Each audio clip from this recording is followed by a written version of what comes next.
এবার দুর্গাপুজো ঢাকের শব্দটা অভিষেক জেল থেকেই শুনবে, এর বাইরে থাকার চান্স কম। মানে মমতা ব্যানার্জি তো জেলে যাবে সুনিশ্চিত ভাবে বলা যায়। একটা লোকও বাঁচবে না, সে পিসি হোক, সে ভাইপো হোক, আর কাকা মামা বাবা যেই হোক। আর অভিষেক ব্যানার্জির এগেন্সটে যা যা এভিডেন্স আছে, কোনো রক্ষা কবচই থাকবে না। এরপরে একের পর এক কেসে Abhishek Banerjee is going to be arrested. এবিসিডির ওপর আর কিছু যেতে পারেনি নাকি? আমি তো জানতাম জালি এমবি, এখন কি মানে মাধ্যমিকটাও কি জালি করেছেন? এ বি বি সি এ সমস্ত, এগুলো গ্যাংস্টাররা এই সমস্ত দেখবেন এইসব সাংকেতিক ভাষা ব্যবহার করে। হতে পারে ক্যাগ রিপোর্ট প্রকাশ হওয়ার পর অনেক বড় বড় প্রাক্তন মন্ত্রী, সাংসদ, বিধায়ক, কিছু প্রাক্তন এবং প্রাক্তন মুখ্যমন্ত্রী অনেকের নামই আসতে পারে। দাদা, অভিষেক বন্দ্যোপাধ্যায়ের অন্তর্বর্তী রক্ষা কবচ কিন্তু আর থাকলো না। মানে ওর রক্ষা কবচ থাকার কোনো কথা ছিল কি? আইন অনুযায়ী তো থাকার কথাই নয়। নামা আদিত্য আইন অনুযায়ী তো রাখার কথাই নয়, রক্ষা কবচ আবার কিসে? আমি সম্ভবত কালকে একজনকে বলছিলাম, যতটুকু আমার মনে হয় যে এবার দুর্গাপুজো ঢাকের শব্দটা অভিষেক জেল থেকেই শুনবে, এর বাইরে থাকার চান্স কম।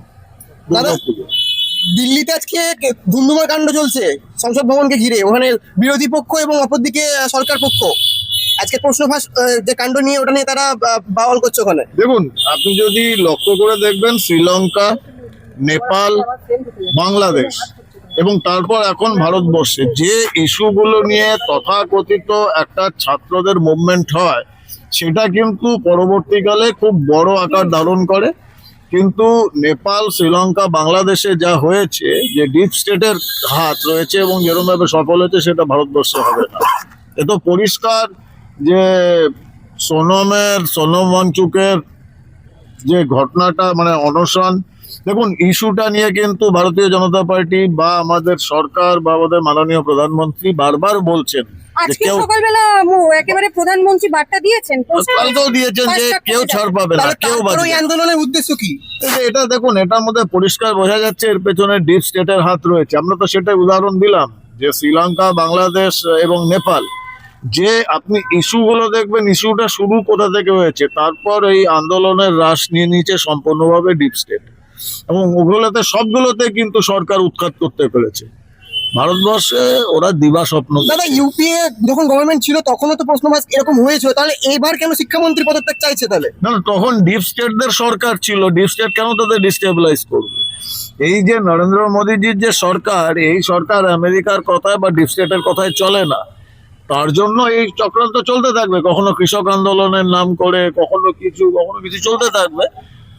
এই ভারত সরকার, এই নতুন ভারত সরকার, নতুন ভারতের, তারা যথেষ্ট সক্ষম বাইরের শত্রুদের মোকাবিলা করার জন্য। আমরা অপারেশন সিঁদুর দেখেছি, আর ভেতরে ডিপ স্টেটের এজেন্টদের মোকাবিলা, সেটাও আমরা।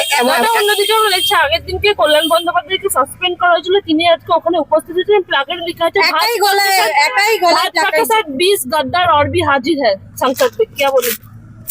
ওনার ব্যাপারে আমি খুব একটা মন্তব্য করি না, কারণ কি হবে ওনার ব্যাপারে মন্তব্য করে ওনাকে গুরুত্ব দেওয়ার কোনো মানে হয়?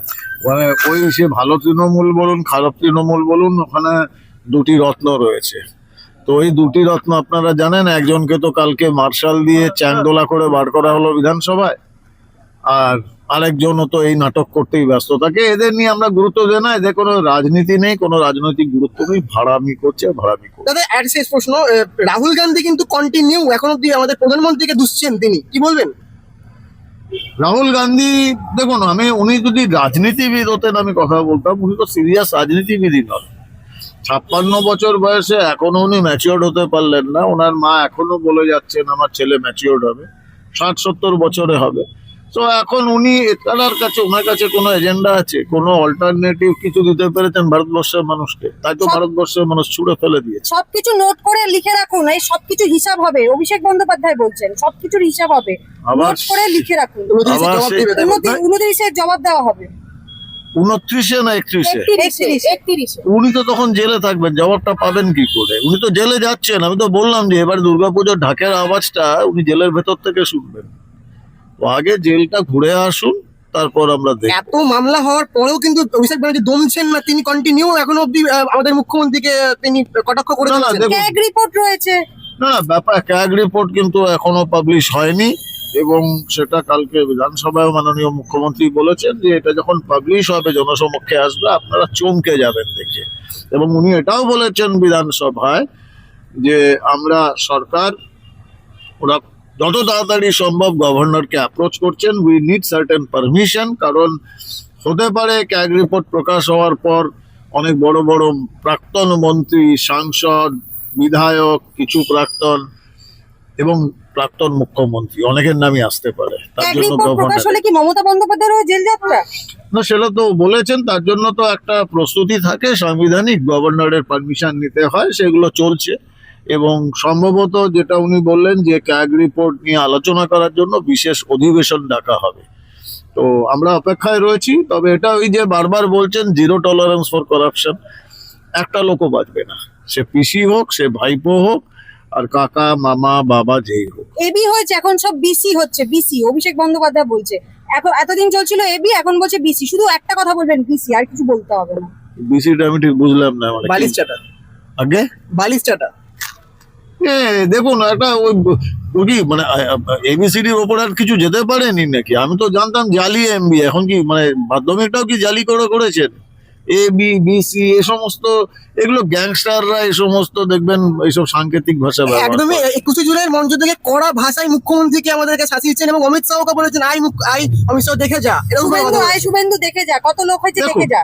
এটা যে পরিমণ্ডলে উনি বেড়ে উঠেছেন, ওনার যা পারিবারিক সংস্কৃতি, শিক্ষা, তার থেকেই উনি ওটা পেয়েছেন যে এই তুই তুকারি করা। এবং ওটা মমতা ব্যানার্জি সমর্থন করছিলেন, ওনার সামনেই হয়েছে ঘটনাটা।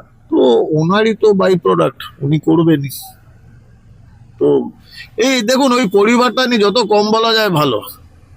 যারা নিজেদের বুথে মিত্র ইনস্টিটিউশনে, ভবানীপুর বিধানসভার মিত্র ইনস্টিটিউশনে 4টে বুথ, যেটা মমতার পাড়া, সে 4টে বুথেই হেরেছে।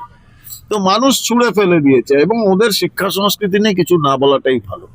অভিষেক ব্যানার্জির অন্তর্বর্তী রক্ষা কবচ এমনিতেও থাকতো না। তার কারণ হচ্ছে, দেখুন, অন্তর্বর্তী রক্ষা কবচ দেওয়া হয় কোনো কেসে যাতে ইনভেস্টিগেশন, প্রিলিমিনারি ইনভেস্টিগেশন শুরুর আগে তাকে যেন অ্যারেস্ট না করে দেওয়া হয়। মোটামুটি ইনভেস্টিগেশন অনেক দূর এগিয়ে গেছে তো। আর অভিষেক ব্যানার্জির এগেন্সে যা যা এভিডেন্স আছে, কোনো রক্ষা কবচই থাকবে না। এরপরে একের পর এক কেসে Abhishek Banerjee is going to be arrested. বলছি ক্যাগ রিপোর্ট প্রকাশ হলে কি অভিষেক বন্দ্যোপাধ্যায়, মমতা বন্দ্যোপাধ্যায় জেলে? ক্যাগ রিপোর্ট প্রকাশিত হলে মোটামুটি আগের যে মন্ত্রিসভাটা রয়েছে, মানে মমতা ব্যানার্জি তো জেলে যাবে সুনিশ্চিতভাবে বলা যায়। এবং যারা ডিপার্টমেন্টাল সেক্রেটারি রয়েছে, তৎকালীন চিফ সেক্রেটারি বা যারা অন্যান্য আধিকারিকরা রয়েছে, তারা অনেকেই খুব বড় বিপদে পড়বে। দাদা, দিল্লিতে আজকে পুরো ধুন্ধুমার, একদিকে সংসদ ভবনে বিরোধী পক্ষ, একদিকে সরকার পক্ষ, কি বলবেন প্রশ্নভাস কাণ্ড নিয়ে? ওটা তো আমাদের মাননীয় প্রধানমন্ত্রী যা বলার উনি অলরেডি বলেছেন। দোষীদের বিরুদ্ধে অবশ্যই খুব স্ট্রং কোনো ইনিশিয়েটিভ নেওয়া উচিত, এবং এই ধরনের ইনসিডেন্টকে কখনোই সমর্থনযোগ্য নয়, এবং তাদের সর্বোচ্চ সাজা হওয়া উচিত। কিন্তু ওই যেটা ভ্যান্ডালিজম চলছে, that is not at all accepted. ছাত্র আন্দোলনকে কেন্দ্র করে কি তাহলে এভাবে এটা হাতিয়ার করে কি তাহলে এটা শুধুমাত্র উদ্দেশ্য করে মানে সংসদ ভবনকে টার্গেট করতে চাইছে? এটা তো একটা উপলক্ষ মাত্র, যেটা আপনি বললেন। মানে বিরোধীদের টার্গেট হচ্ছে যে কোনো ভাবে সরকারকে ডিস্টার্ব করা। এর আগে কৃষক আন্দোলনের সময় দেখেছেন, আবার একটা নতুন ইস্যুকে এরা ঝাঁপিয়ে পড়েছে। কিন্তু দাদা, ইউপিএ গভর্নমেন্টের সময় তো প্রশ্নভাস হয়েছিল, তখন তো এরকম শিক্ষামন্ত্রীর পদত্যাগ চাওয়া হয়নি, এবার কেন চাইছে তাহলে? এটা তো প্র্যাকটিস, যে কোনো ভাবে ফিরে আসার একটা সুযোগ নেওয়ার চেষ্টা করছে। বাট যা অ্যাকশন নেওয়ার, আপনারা অ্যাকশন দাবি করতেই পারেন, এবং সেই অ্যাকশন সরকার নিচ্ছে কিনা সেই অবধি ওয়েট করা উচিত। এটা না করে যেটা করছে, এটা আইন বহির্ভূত কাজ বা সংবিধান বহির্ভূত কাজ করা হচ্ছে। আন্দোলনকারীদের মধ্যে তো বহু ছাত্রছাত্রীও রয়েছে, তাদের পাশে কি আপনারা দাঁড়াবেন? দেখুন, যারা ভিকটিম বা এফেক্টেড হয়েছে, তাদের অতি অবশ্যই জাস্টিস পাওয়া উচিত।